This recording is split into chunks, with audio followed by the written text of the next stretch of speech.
Hello, Nick family. Welcome to the Queen's Court. I'm your host, Stephanie, aka Queen, and as always, we have a lot to talk about. Game one, Knicks Boston series in Boston tonight. Shout out to Tony Crow, Knicks and Bruises, Sam, the Podfather, creator of the Nothing But Knicks channel, and Jeff Clafter, of the Happily Ever Clafter Daily Sports blog. It's like a tongue twist. I always get that one mixed up a little bit. Um, Listen, let's get right into it. We're gonna talk about the challenges the Boston pose for the Knicks and what the Knicks need to do to win tonight's game and the series overall. So, what challenges? The number one challenge you think Boston poses for the Knicks? We'll do that round robin. Sam, we're gonna start with you, Tony, Jeff. I think it's talent. They got a lot of talent. I think that I think that's one of the biggest challenges posed to the Knicks, right? I think they have more consistent talent than we have. I'll say that. Yeah, yeah, Yeah, very consistent. And I don't know if we yeah, have that same consistency. We've seen droughts during that Detroit series. And that scares me yeah. because we allow them. We give them two 10-point runs, and game is over. That it'll be hard for us to get back Yeah, in the game. yeah. Do you think it's do you think our talent is maximized or has been maximized, whether that's a coaching thing, whether that's a player thing, itself, not necessarily the reason, but do you think our talent has been maximized? No, I don't think so. I don't think it's close to being maximized, and I think that's part of it too. You know what I'm saying? Like, so much of the team is still kind of new. Because of the trade that happened just before training camp to bring Karl Anthony Towns in. So I don't think it's fully maximized. I think there's a lot yet to learn with this team. And the thing with the Celtics, they've been together for a while to maximize their offense. I Yeah, don't think we have it. So right. I think there's a lot to learn with this team. Yeah, I agree with that. Tony, what challenges do the Celtics pose for the Knicks? I'm gonna choose to piggyback and kind of just Mm-hmm. specify the Mm-hmm. talent, but um, the 3 point shooting, right? It seems like no matter what five they put on the floor, all Mm. five guys could shoot the ball, and Right. that has been one of our biggest weaknesses, right? So their strength combined with it being a weakness of ours, that is concerning. And then also the piggyback with Sim, like Sim said, they've been together, so it's like they have a different level of chemistry, a different level of confidence, um, and that's across the board. From the sixth man, the seventh man, the eighth man. You know what I mean? Our bench rotation, so the back end talent hasn't been solidified. Nobody's position has been a solid position. Mitch is recently coming back. Deuce has been in and out all year. Precious been in and out the year Mm-hmm. and the rotation.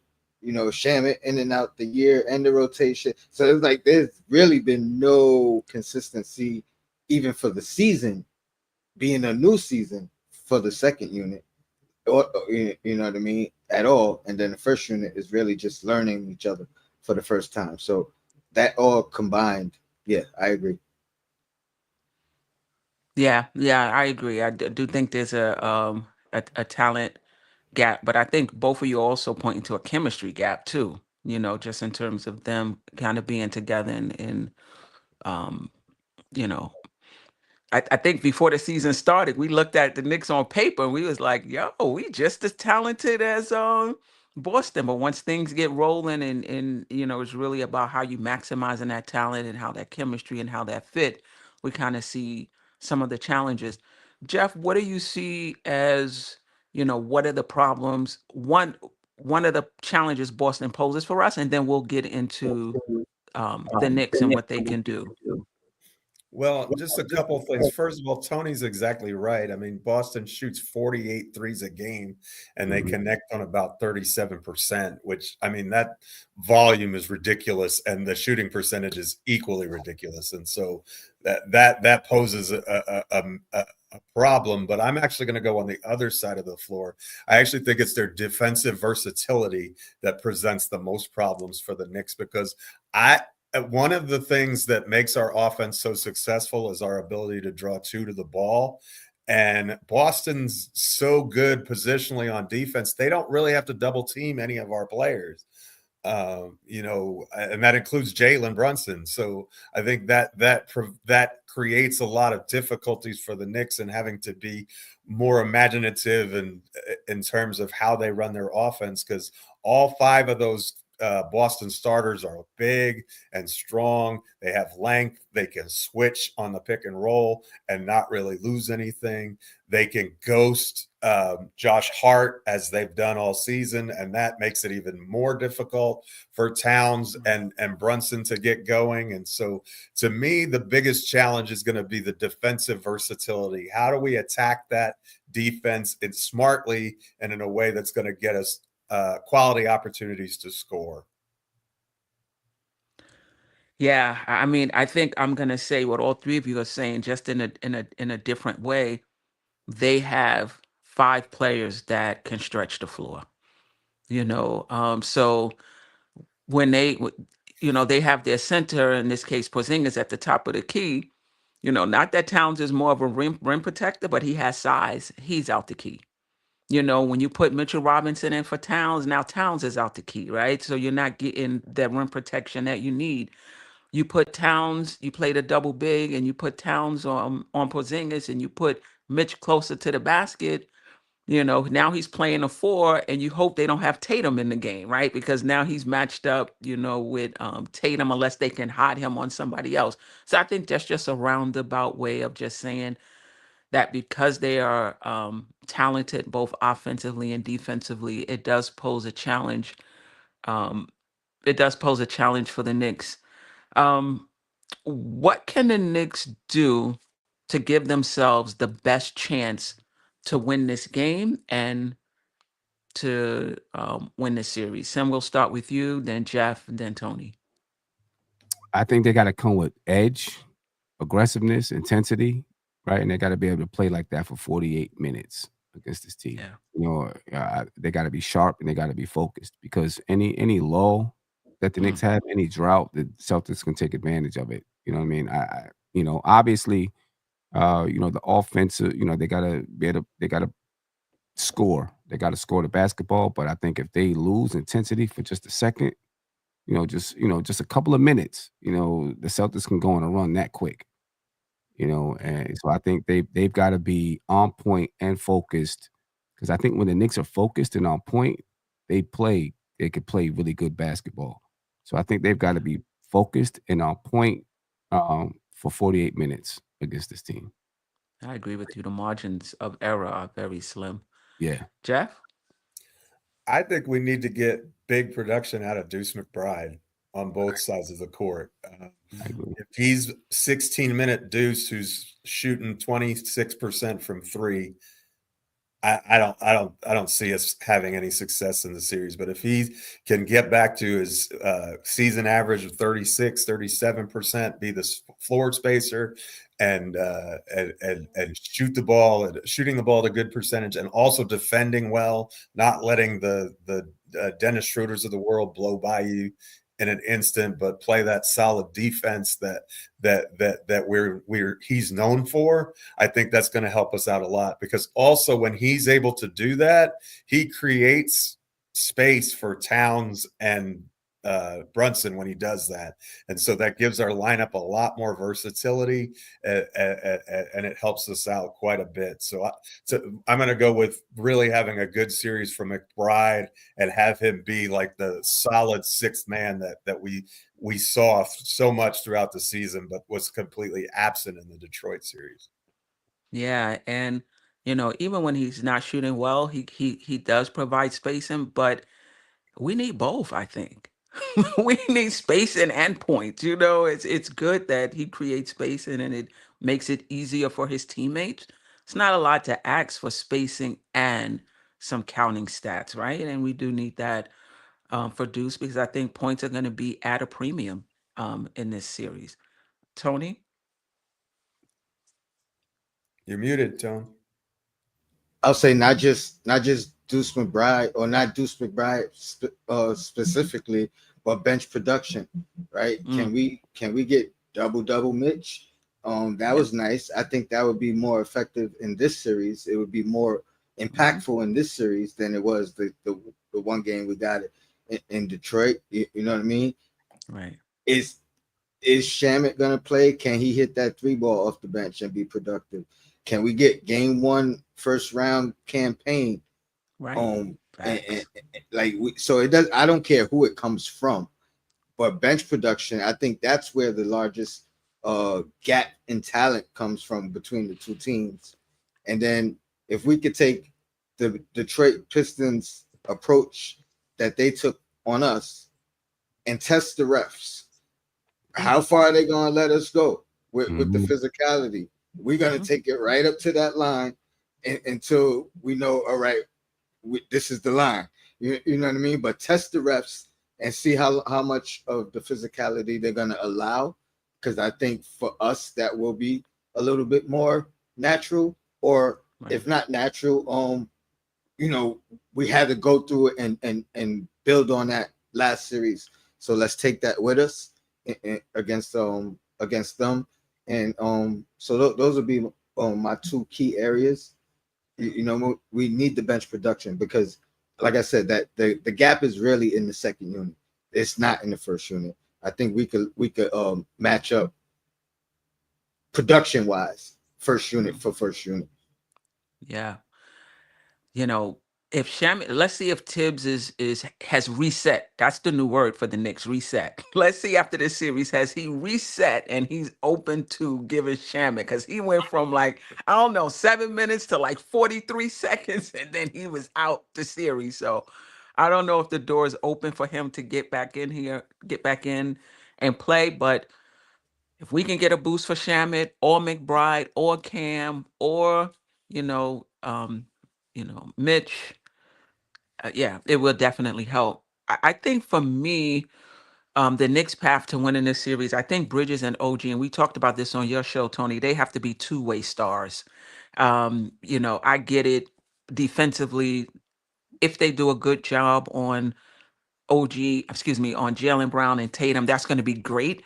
But I also think if they can give us some points and make those guys have to work, if they are indeed guarding them, that's going to help as well. You don't really need them resting on the defensive end, right? So ball and player movement is going to have a lot to do with it.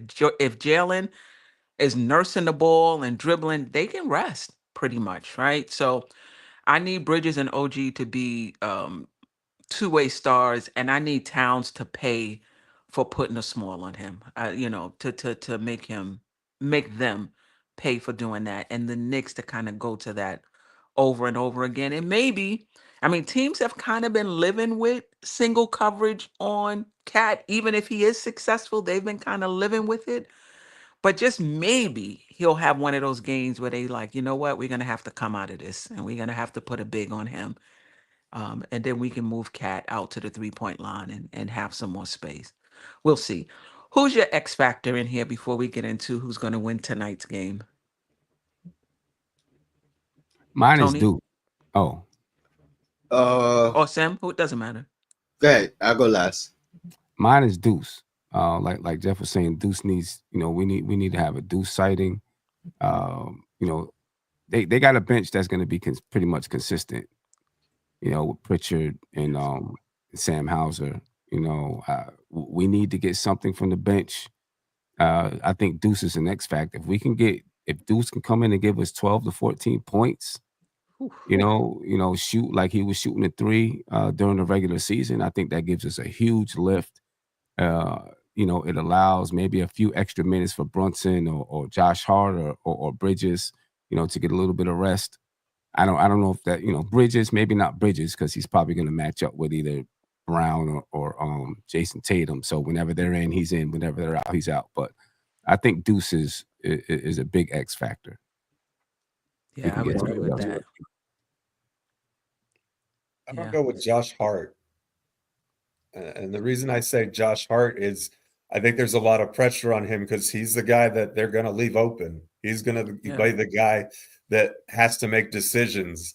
But also, if they are going to put a big man on him, as they have done, uh, he needs to get that rebound and go and create fast break opportunities, give the Knicks opportunities to score in the open court, punish the Celtics for that. And because it's a mismatch that way too. It None of those is. big men can stay with Josh Hart in the open floor.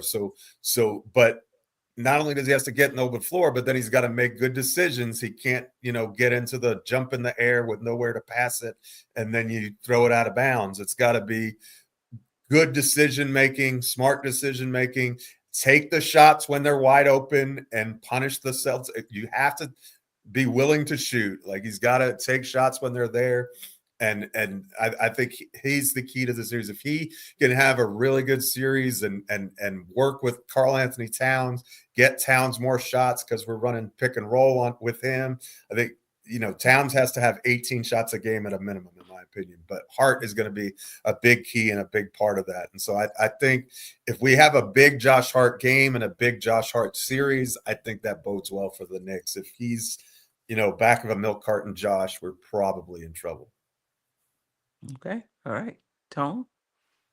I'm gonna go Mikal Bridges. I think there's an argument to be said that definitely if we lost the series last series, he would have been one of the main guys scapegoated.